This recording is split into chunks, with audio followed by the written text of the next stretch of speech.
The night ruptures like torn metal. A blazing form plummets from the heavens, carving light into the desert sky.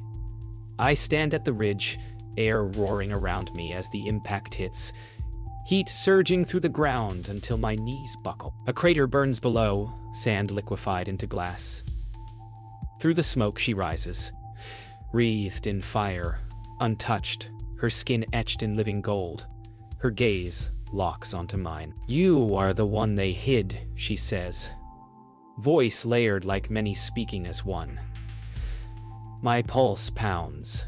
The stars above pulse in answer, realigning into a shape I've never seen. Every molecule of air feels charged, aware. And when she whispers again, "Chosen," the desert itself seems to kneel. The crater breathes heat and silence. I descend, boots sinking into ash, air humming like static. She stands motionless, hair drifting weightlessly around her head. "You weren't meant to find me," she says, eyes flickering through shades of gold and blue. Her voice echoes, not through sound, but through thought. I reach toward her, my hand trembling. When our fingers touch, the world fractures. Images flash behind my eyes, a city built on clouds, angels of flame, oceans of code. Then is gone. She sways, fading light cascading off her skin. The desert falls silent again, as if holding its breath for what comes next. When I wake, dawn has turned the dunes to liquid bronze. The crater is gone. Only a circle of glass remains, still warm beneath my palms. My wrist burns. I pull back my sleeve. The same glowing symbols crawl under my skin, alive and shifting. Panic flares, but awe wins. The horizon wavers, colors bending unnaturally. Something vast stirs in the sky, unseen but felt, like a sleeping god rolling beneath a blanket of light. Static erupts from my comm unit. Unit 9, a cold voice drones. "You have entered restricted airspace. Remain stationary for extraction." My stomach drops. They found me. I glance toward the fading crater, still humming faintly with heat. Over the official voice, another one flickers through. A whisper, familiar and distant. Hers. "Run," she says.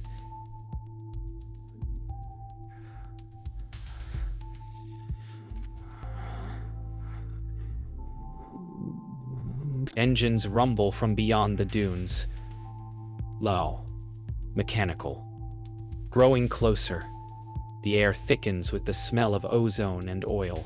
Dropships breach the horizon, their black hulls glinting like obsidian teeth. The crater pulses one last time before fading, and something deep within me pulses with it. My veins glow faintly. Her voice murmurs again inside my skull.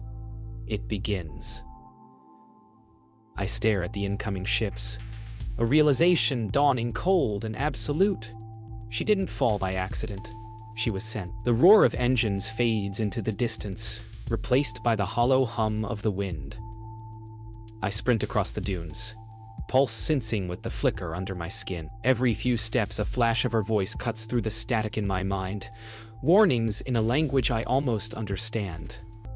The sky bruises violet as twin suns rise on the horizon. My radio crackles again, but this time it's not command, it's her. "Run east," she says, tone sharp and commanding. Before they triangulate, I obey without thinking. Behind me, a column of black smoke unfurls where I'd stood minutes before. I find shelter in the bones of an ancient satellite relay half buried in the sand. Rusted panels hum with dormant power, and the air smells of ozone. I collapse beside a cracked transmitter. It flickers, then projects her image in shimmering light. "They'll come for the mark," she warns, eyes bright with urgency. "It's a key, not a curse," my voice catches. What does it unlock? Her projection flickers, eyes dimming. "Something older than your world. The image fractures into static. By nightfall, the dunes glow silver under twin moons. I study the marks on my wrist. They shift faster now, forming patterns like orbital paths. Suddenly, my surroundings distort. Sand lifts into spirals, the air humming in resonance. A pulse of light erupts before me, and she appears again, real this time, her feet sinking slightly into the sand. "I've found you," she whispers. "We have minutes." Her eyes flick skyward as shadows streak across the stars.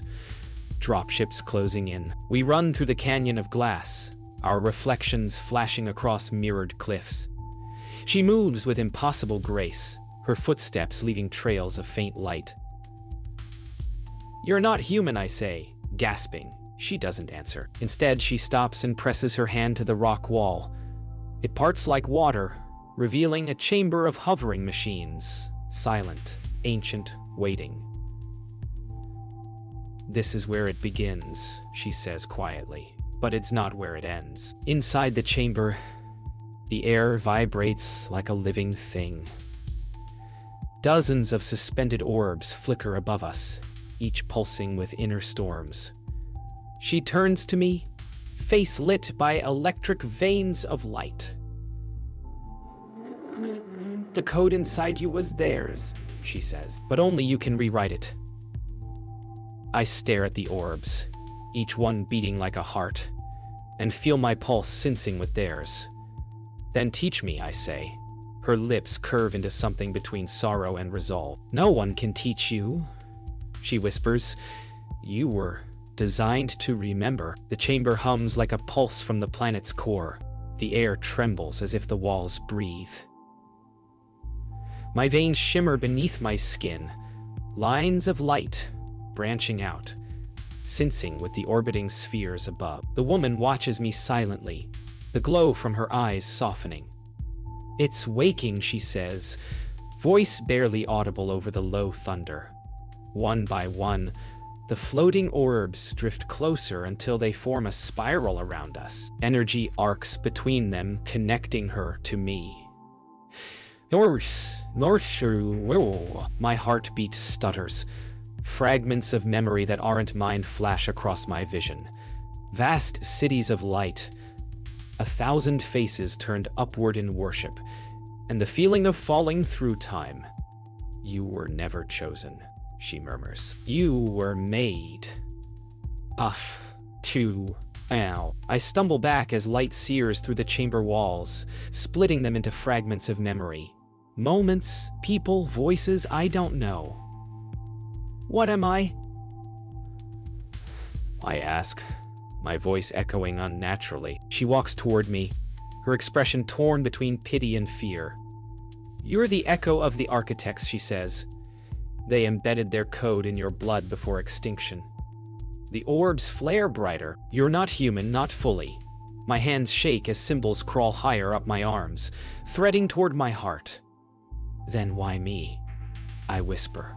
Her gaze hardens. "Because you're the last one who can survive remembering." The chamber's ceiling peels away like mist, revealing an endless void filled with constellations shifting in impossible geometry. My breath catches. The stars move like living code. "The sky is writing something," I say. The woman steps beside me, her gaze calm, reverent. "It's responding to you," she answers. "Every line you see is memory being rewritten." The realization hits like gravity. I'm not witnessing the stars change. I'm causing it. The light bends inward, spiraling toward me. My pulse becomes the rhythm of the cosmos. The ground trembles as an immense vibration shakes the chamber. She grabs my wrist, light flowing from her skin into mine. "I found the signal," she says sharply. "They're coming." Above, the sky fractures, massive shadowy shapes descending through the atmosphere. I feel the connection between us surge, pain flaring through every nerve. "If you stay linked, you'll burn out," she warns. I shake my head. "Then we burn together." For a moment, her eyes soften, and she smiles. an expression filled with something painfully human. The chamber collapses in a roar of light and stone. I wake outside, buried in dust. The horizon burns crimson. Ships hover like metallic gods. She kneels beside me, her form flickering, fading. "You're the signal now," she whispers. "They'll chase you until the cycle ends." I reach for her, but my hand passes through. Her face breaks into static, her voice thinning to a whisper. "Remember us?" Then she's gone, dispersed into golden fragments that scatter into the wind. I rise alone beneath the rising suns, her last light dissolving on my skin. The suns hang high, merciless and white. I walk through glassed plains where the heat warps the air into waves of memory. Every step hums with echoes, her voice repeating inside my skull like a broken transmission. "Find the root." I don't know what it means, only that my veins still glow faintly beneath the dust. On the horizon, spires rise from the sand, monoliths half swallowed by time, glinting with circuitry beneath the stone. As I approach, the air vibrates with a low resonance that matches my pulse. I reach out to touch one, and for a heartbeat, I see her reflection in the metal, whispering something the wind carries away. The monolith hums under my palm, alive, ancient. I press harder, and lines of light race outward, forming a lattice of symbols across the surface. The glow mirrors the patterns under my skin. "You're a conduit." Her voice murmurs faintly through static. A shock runs through me, and images flood in countless worlds, identical monuments, each connected through invisible veins of data. I see her, again and again, reborn in each cycle. My knees give way.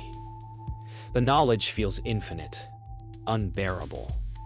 The monolith pulses once more, acknowledging something inside me, as if recognizing its maker. A shadow passes overhead, a vessel, silent, enormous, blotting out one of the suns.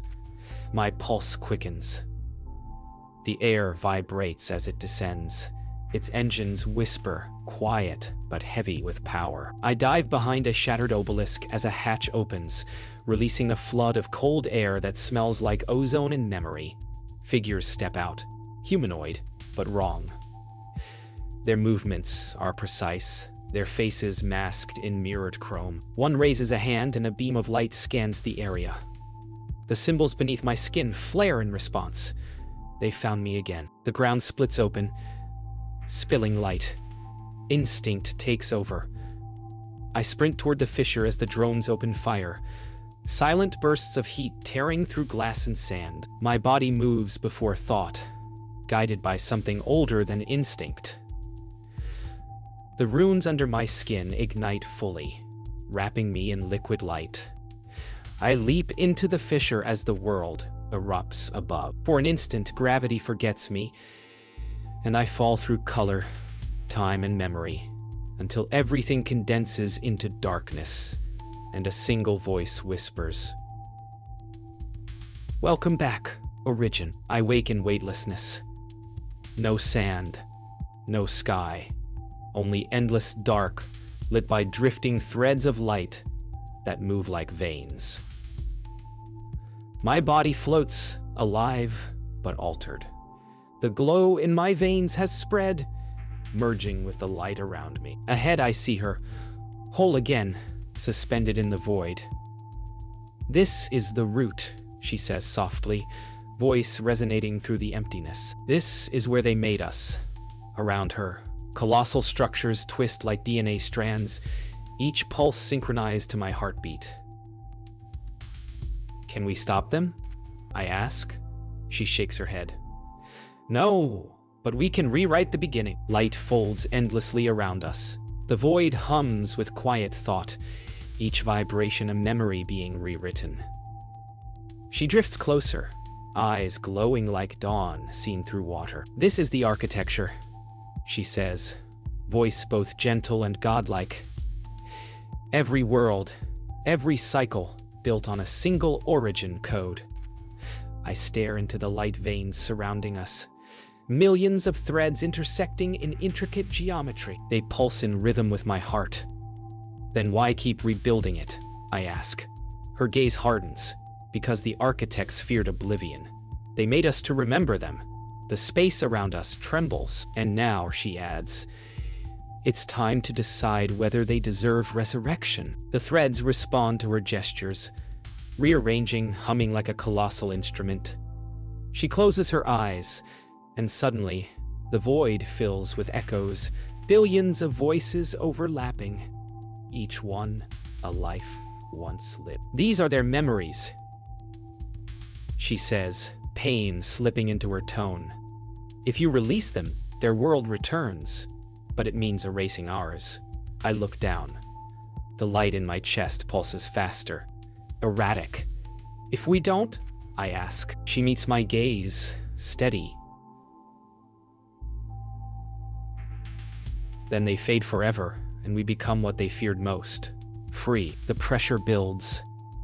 The void begins to fracture. Light splitting into cascading streams. Choose, she whispers, though her expression betrays her fear. I see in her eyes the truth. She's bound to this architecture. If I free the old worlds, she ceases to exist. My mind reels. The architect's memories flow into me. Cities of glass, oceans of stars, voices crying to be reborn. I reach for her hand. Her eyes widen, then soften into something that feels like peace. Then we become the first to forget, she murmurs, tears of light drifting upward. I pull the core thread. The universe convulses. Sound disappears, replaced by blinding silence. The architecture folds inward, consuming itself like paper burning from the edges. She smiles faintly as the light engulfs her. Now they'll never cage us again.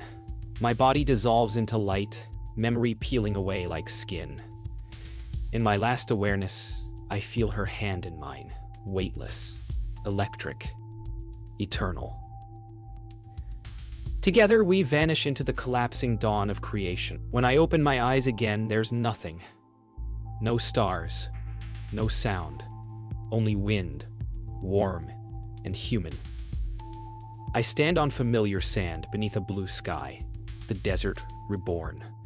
My coat flutters. The symbols on my skin are gone. I turn toward the horizon, half expecting to see her.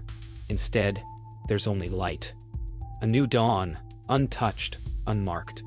I breathe in, feeling the pulse of life beneath the world's silence. Maybe this is what freedom truly is. Not memory, not creation, but the space between them. The desert hums faintly beneath the morning calm. I walk aimlessly, sand shifting underfoot like liquid light. There's peace, but also something else. The silence feels too perfect, too intentional. When I touch the sand, it vibrates faintly, whispering fragments of code I shouldn't remember. My name. Her voice, I freeze, heart pounding. You deleted yourself. I whisper to the air, but the dunes shimmer in response, forming ripples of light that trace her shape for a heartbeat before fading again.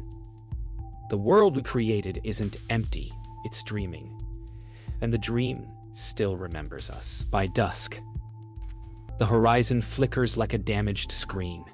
The sun fractures into three for an instant, then realigns. I stop breathing. The world stutters, a faint pulse running through the air. She's coming back, I whisper. My reflection in the mirrored sand blinks a moment later than I do. Then it smiles, though I don't.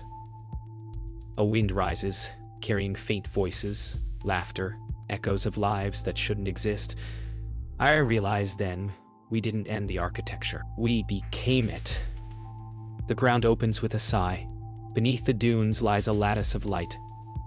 Familiar, pulsing like veins. I kneel and watch it form symbols that race outward in every direction. No, I whisper, heart twisting. Her voice emerges from nowhere and everywhere at once. You can't destroy origin. she says, her tone no longer human but harmonic. Part of the wind itself. You can only become part of it. I look skyward, and the stars shift once more, aligning into her face. She smiles, radiant, endless. Welcome home, she says. I rise as the light grows stronger. Sand, lifting in slow spirals. The wind forms words. Her words. The new world requires its keepers. My veins ignite again, not with pain, but with acceptance. Around me, the dunes rearrange, becoming smooth glass plains. Towers of transparent stone emerge from beneath the earth, glowing like lungs drawing their first breath. You made me to remember. I whisper to her echo. Now, I'll make sure we're never forgotten. Night returns, but this time, the stars don't just shine.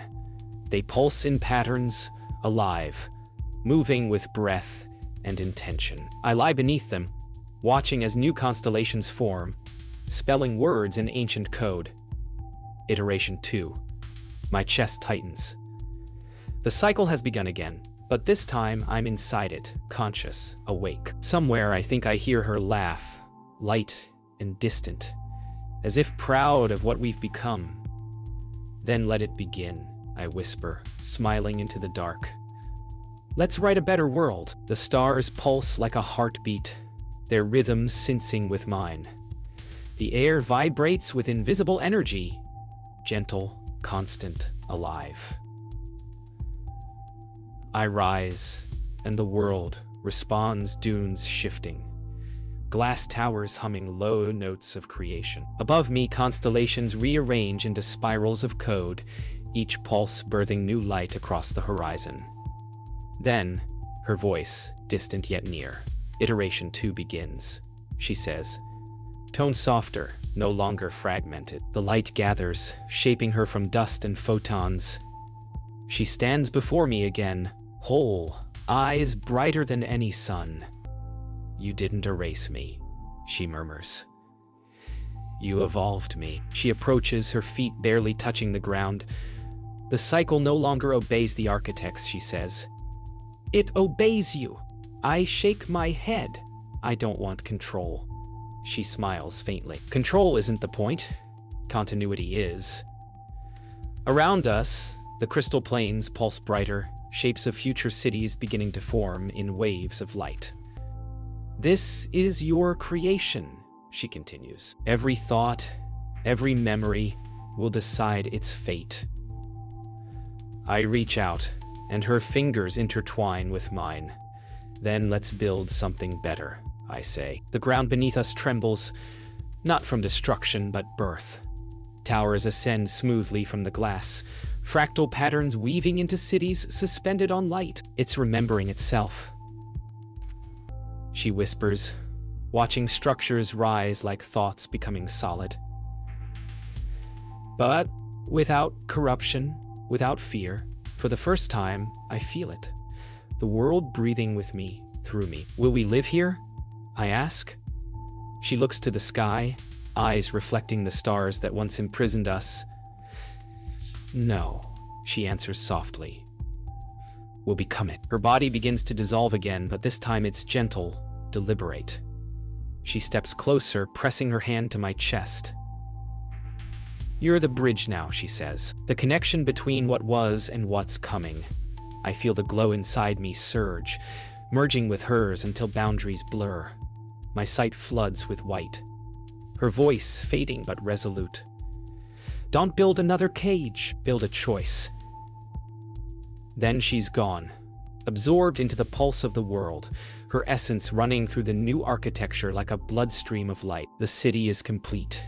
Towers hum, oceans of glass stretch to the horizon, and stars orbit closer, curious and alive. I walk through streets that feel like dreams given shape, every wall breathing softly, every reflection whispering her name. Above, constellations flicker once more. arranging themselves into a new pattern. It isn't language, it's invitation. I smile, realizing what she meant. This world isn't mine to rule, it's ours to share with whatever comes next. And as the horizon glows with newborn light, I step forward, ready to meet it.